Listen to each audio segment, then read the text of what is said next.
بسم الله الرحمن الرحيم والسلام عليكم ورحمة الله تعالى وبركاته. Donc voilà, je continue ici notre projet gestion de réclamation donc avec VBA Access et SQL Server. Voilà, on va voir dans cette séance une partie très importante, c'est comment configurer notre application pour qu'elle va marcher bien sûr sur un réseau. D'accord? C'est un réseau local bien sûr.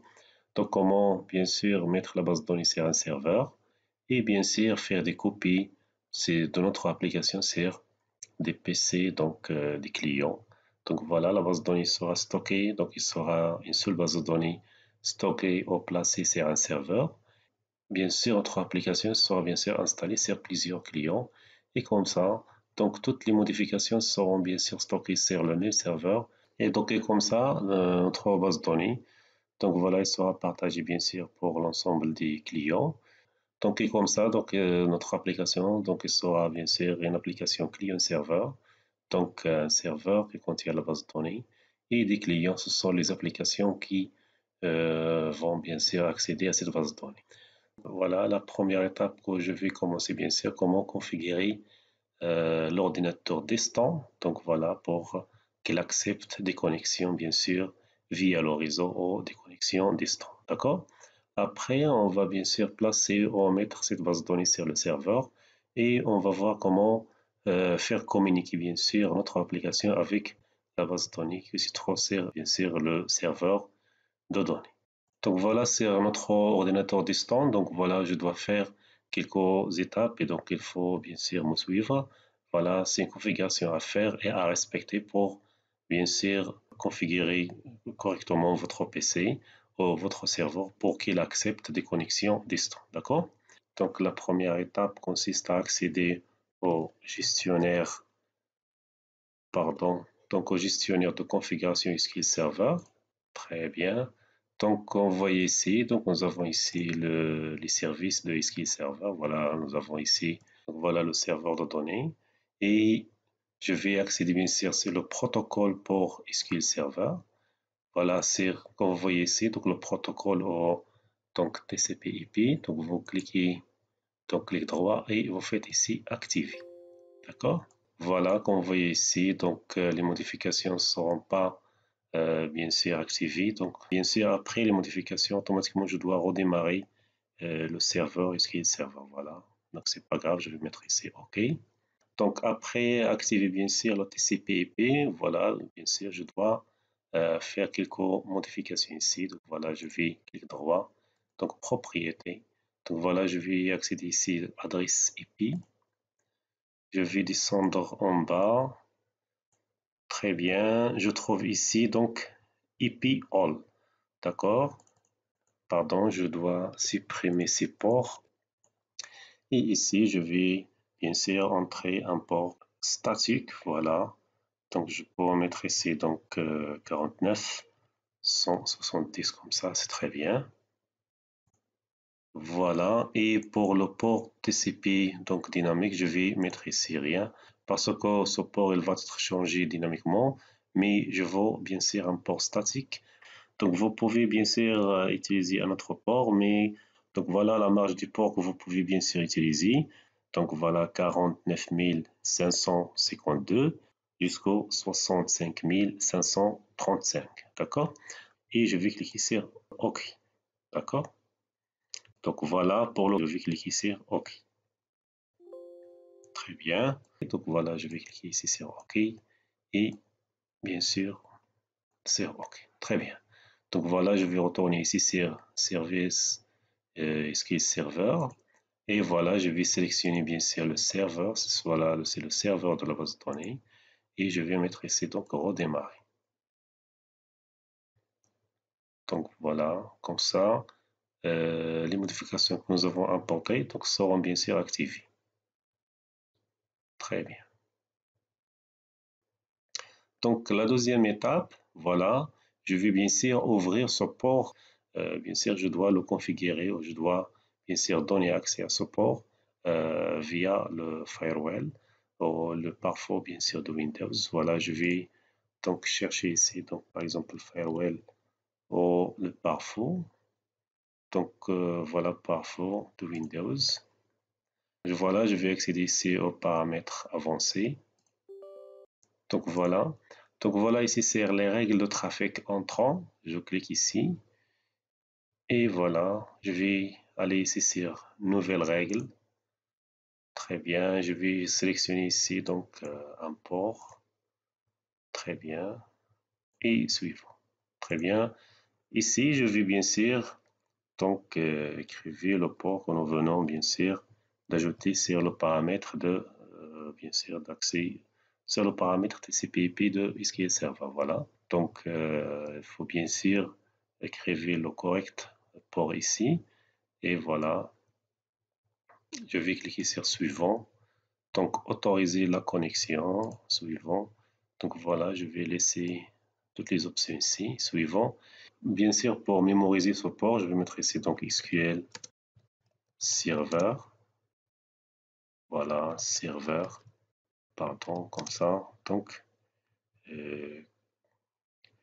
49 170. Très bien. Port.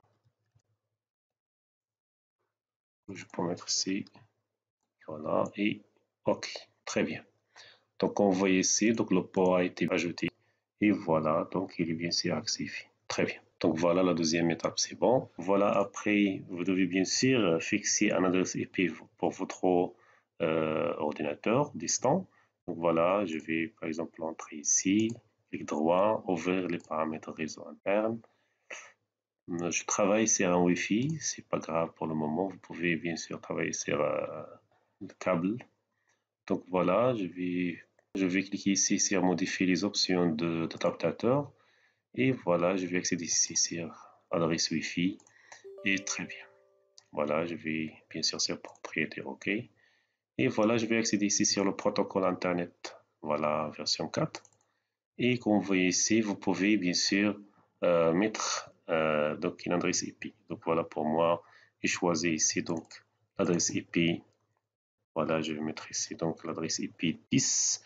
Donc comme vous voyez, donc c'est très bien. Je vais mettre ici donc le masque. Et pour l'accès Internet, bien sûr, je vais mettre donc le passerelle DNS. D'accord? Donc voilà, je vais fixer bien sûr l'adresse. Mon adresse sera donc 182, donc 168.1.10. Voilà, c'est notre adresse pour le serveur distant. Voilà, je vais valider et très bien. Voilà, toujours sur l'ordinateur distant. Donc voilà, sur l'ordinateur serveur. Automatiquement, je dois régler un paramètre très important. Voilà, je vais activer donc un utilisateur qui s'appelle SA, ça veut dire le système admin. Donc voilà, cet utilisateur donc, qui permet bien sûr de faire une connexion distante. Donc, vous pouvez bien sûr créer d'autres utilisateurs. Cet utilisateur il est par défaut désactivé. Donc voilà, je vais l'activer et je vais bien sûr réinitialiser le mot de passe de cet utilisateur. D'accord? Donc voilà, je vais bien sûr se connecter à ma base de données SQL Server, au serveur bien sûr de base de données SQL Server. Donc voilà, je vais aller ici sur sécurité et voilà sur connexion. Je vais accéder ici sur connexion. Comme vous voyez ici, donc un utilisateur qui s'appelle SA, ça veut dire système admin ou l'administrateur de système. Du système, voilà. Je vais faire double-clic sur l'utilisateur SA. Donc, je vais aller ici sur la première étape, c'est état. Comme vous voyez, il est par défaut désactivé. Donc, voilà, je vais l'activer ici. Et après, donc, sur général, je vais mettre ici donc, un mot de passe. Donc, je vais mettre un simple mot de passe. Voilà, 1, 2, 3, 4. Vous pouvez mettre n'importe quel mot de passe ici. Vous devez bien sûr confirmer le mot de passe. Et voilà. Donc, pour le rôle, il est sysadmin comme vous voyez ici. Et je vais mettre ici OK. Donc, voilà l'utilisateur qu'on voyait ici. Donc, voilà, il est bien sûr activé. Très bien. Je vais retourner bien sûr sur mon ordinateur client. Donc, la première étape à faire, bien sûr, je vais tester la connectivité entre les deux PC. Voilà, je vais mettre ici donc commande CMT et voilà, je vais mettre ici donc ping donc 162 bien sûr l'adresse IP des serveurs donc 168 donc 1 et 10 très bien. Donc voilà, comme vous voyez ici, donc la connexion a été bien établie. Donc voilà, c'est les preuves. On voyait 4 et c'est 4. Très bien. Donc voilà, je vais mettre ici donc exit. Très bien. Bien sûr, toujours maintenant sur notre ordinateur local. Voilà, je vais lancer bien sûr le gestionnaire de la base de données SQL Server. Maintenant, je vais essayer de me connecter bien sûr à notre ordinateur serveur, bien sûr, c'est la base de données serveur. Très bien. Voilà, je vais cliquer ici sur connecter et voilà, moteur de base de données. Voilà qu'on voit ici, voilà, je ne vais pas accéder à notre ordinateur local.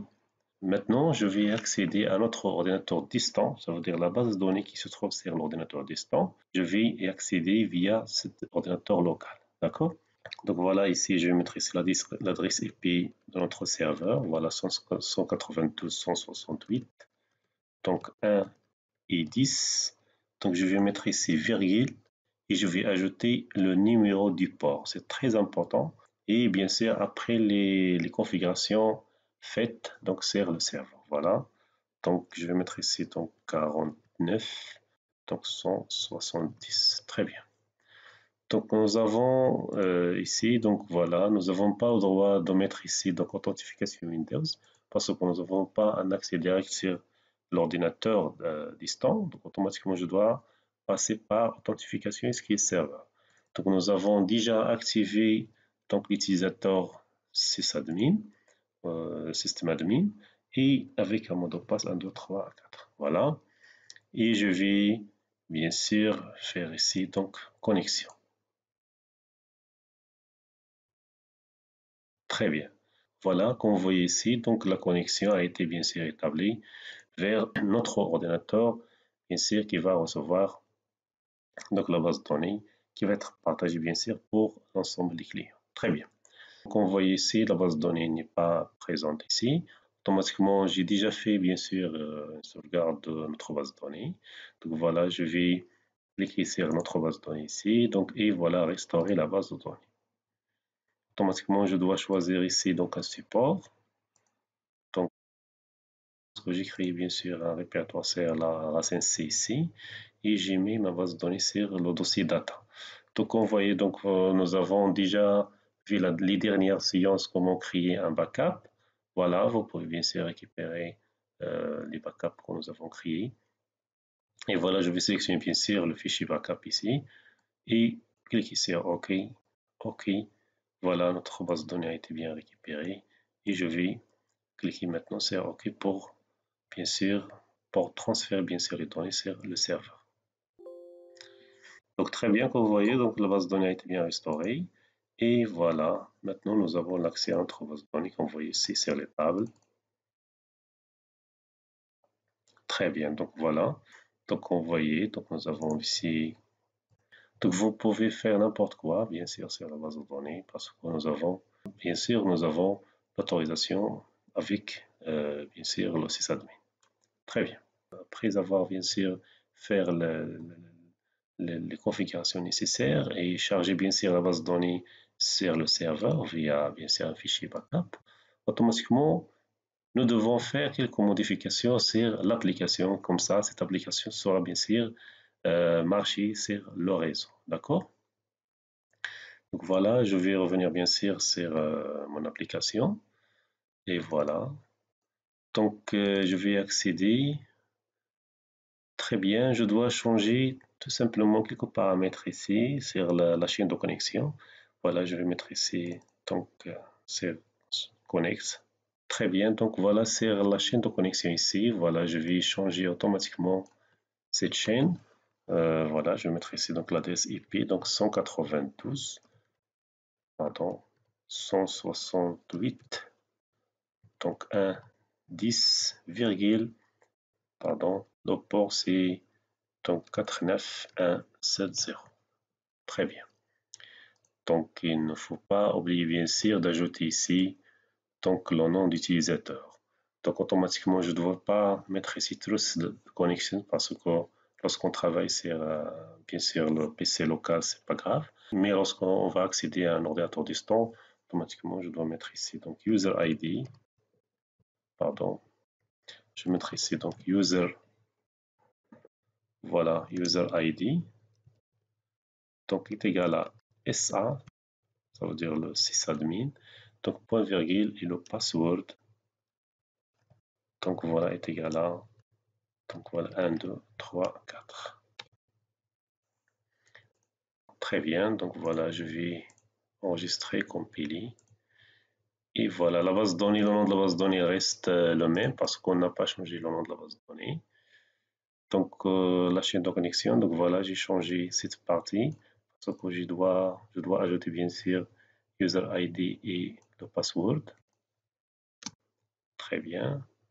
Et voilà, ici nous avons ajouté l'adresse IP plus le port. Très important. D'accord?